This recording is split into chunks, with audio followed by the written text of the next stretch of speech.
Pernahkah Anda mendengar kisah tentang jalan pintas menuju kekayaan yang berujung petaka? Di sebuah desa kecil pada tahun 1990, seorang petani miskin bernama Pak Harjo nekat mencari pesugihan di pantai selatan. Perjalanan penuh misteri ini mengungkapkan bahwa segala sesuatu memiliki harga yang harus dibayar. Inilah kisah kelam yang menjadi peringatan bagi kita semua. Selamat datang di kanal Saptawara, tempat di mana cerita-cerita penuh makna tersaji untuk Anda. Pak Harjo adalah seorang petani miskin yang tinggal di sebuah desa kecil di Jawa Tengah. Hidupnya penuh perjuangan, terutama karena desa tempat ia tinggal adalah pusat para petani tembakau sukses. Mereka memiliki rumah besar, sawah luas, dan kendaraan bermerek, sedangkan Pak Harjo hanya memiliki gubuk sederhana dan sepetak tanah yang hasilnya seringkali tidak cukup untuk makan sehari-hari. Dalam diam, ia menyimpan rasa iri dan putus asa. Aku harus berubah, Pak Harjo berkata pada dirinya sendiri. Pada suatu malam setelah melihat tetangganya membeli mobil baru, pikirannya melayang jauh, mencari jalan pintas untuk keluar dari kemiskinan yang membelenggunya selama ini. Dalam kebingungannya, ia teringat cerita dari temannya, Pak Jono, tentang pesugihan di sebuah tempat dekat pantai selatan Yogyakarta. Awalnya, Pak Harjo ragu, tapi tekadnya untuk hidup lebih baik mengalahkan rasa takutnya. Keesokan harinya, ia menemui Pak Jono. "No, aku butuh bantuanmu. Kau pernah cerita soal tempat pesugihan di dekat pantai selatan itu. Aku ingin ke sana." Pak Jono menatapnya dengan mata terbelalak. "Jo, kau serius? Pesugihan itu bukan main-main. Banyak yang gagal dan malah celaka. Aku tak punya pilihan lain. Tolong bantu aku, No." Dengan berat hati, Pak Jono akhirnya setuju. "Baiklah, kalau itu yang kau mau. Tapi ingat, risikonya besar." Beberapa hari kemudian, mereka berdua berangkat. Perjalanan memakan waktu kurang lebih 4 jam. Desa tujuan mereka tersembunyi di balik bukit, jauh dari keramaian. Udara di sana terasa lembab, dan desiran ombak pantai selatan terdengar samar dari kejauhan. Mereka tiba di sebuah rumah kecil milik juru kunci tempat pesugihan itu, seorang pria tua bernama Mbah Wiryo. Mbah Wiryo menyambut mereka dengan senyum tipis yang terasa aneh.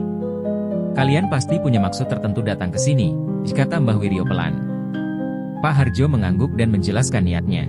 Mbah Wiryo menatapnya lama, seakan menilai kesungguhan hatinya. "Kau tahu, ini bukan jalan yang mudah. Ada harga yang harus dibayar. Dan setelah kau melangkah, tak ada jalan kembali." "Aku siap," jawab Pak Harjo tanpa ragu. Malam itu juga, Mbah Wiryo membawa mereka ke sebuah gua yang terletak di dekat pantai. Gua itu gelap dan lembab, dengan suara air yang menetes dari langit-langitnya. Aroma garam bercampur amis menyelimuti udara. Sebelum masuk, Mbah Wiryo memberikan beberapa instruksi kepada Pak Harjo. "Kau harus melakukan ritual ini sendirian. Apapun yang terjadi di dalam, jangan keluar sampai selesai." "Paham." Pak Harjo mengangguk, sementara Pak Jono hanya bisa menunggu di luar gua, merasa cemas.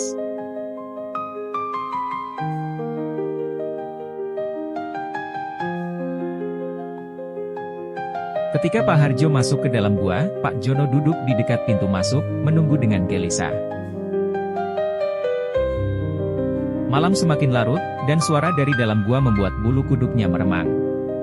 Tiba-tiba, ia melihat sesuatu yang membuat darahnya membeku, seekor ular besar melata masuk ke dalam gua.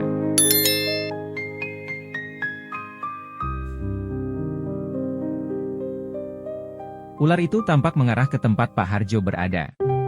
Pak Jono panik. "Jo! Harjo!" teriaknya, tapi tak ada jawaban. Ketakutannya memuncak, dan ia lari kembali ke rumah Mbah Wiryo. "Mbah, Harjo didatangi ular besar di dalam gua. Kita harus menolongnya." Mbah Wiryo hanya tersenyum tipis.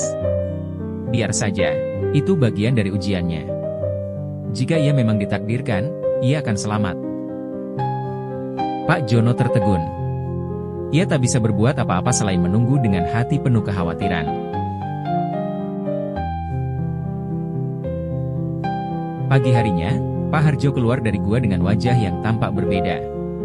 Ada sesuatu yang berubah dari sorot matanya, seakan-akan ia bukan lagi orang yang sama. Ia kembali ke rumah Mbah Wiryo dan menceritakan apa yang telah terjadi di dalam gua.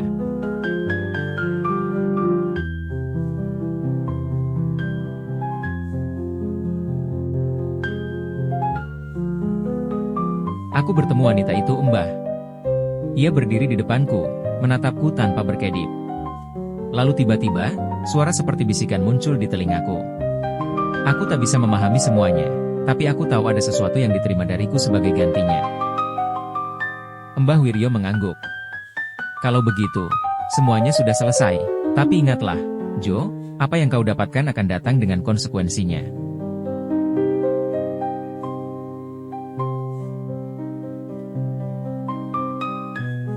Pak Jono tidak pernah tahu apa yang sebenarnya terjadi di dalam gua. Ia hanya melihat perubahan pada Pak Harjo beberapa bulan kemudian. Kehidupan ekonomi Pak Harjo membaik dengan pesat. Ia membeli tanah, memperluas sawah, bahkan membangun rumah baru. Namun, ada yang aneh. Pak Harjo menjadi orang yang keras kepala dan sombong. Ia sering meremehkan tetangganya yang dulu membuat dia iri. Itu Harjo yang dulu ku kenal, tapi seperti bukan dia, pikir Pak Jono dalam hati. Tahun demi tahun berlalu, dan kisah tentang ritual Pak Harjo mulai dilupakan. Hingga suatu malam, Pak Jono bermimpi. Dalam mimpinya, ia melihat Pak Harjo berdiri di sebuah tempat gelap, ditemani seekor ular besar. Wajahnya tampak lelah dan sedih. Koe ojo tiru aku no, wes aku esek nang kene. Koe ojo tiru aku, kamu jangan tiru aku no. Aku saja yang di sini, kamu jangan meniru aku. Kata Pak Harjo dalam mimpi itu. Pak Jono terbangun dengan keringat dingin membasahi tubuhnya. Pikirannya kacau. Beberapa jam kemudian, ia mendapat kabar mengejutkan. Pak Harjo meninggal dalam kecelakaan. Mobilnya menabrak pohon besar di pinggir jalan ketika ia pulang larut malam. Warga desa menemukan tubuhnya terjepit di dalam mobil, dengan ekspresi wajah yang tidak biasa. Pak Jono termenung lama setelah kejadian itu. Ia teringat semua yang terjadi dan pesan dari mimpi tersebut. Dalam hatinya, ia bersyukur tidak mengikuti jejak Pak Harjo. Ada harga yang terlalu mahal untuk kesuksesan instan. Biarlah aku hidup sederhana tapi tenang, pikirnya.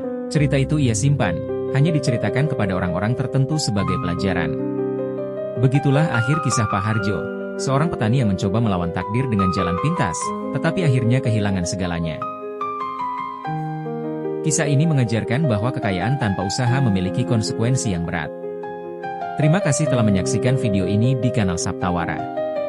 Jangan lupa untuk subscribe, like, komen, dan share cerita ini agar menjadi pelajaran bagi lebih banyak orang. Sampai jumpa di video berikutnya, dan terus dukung kanal ini agar terus berkembang.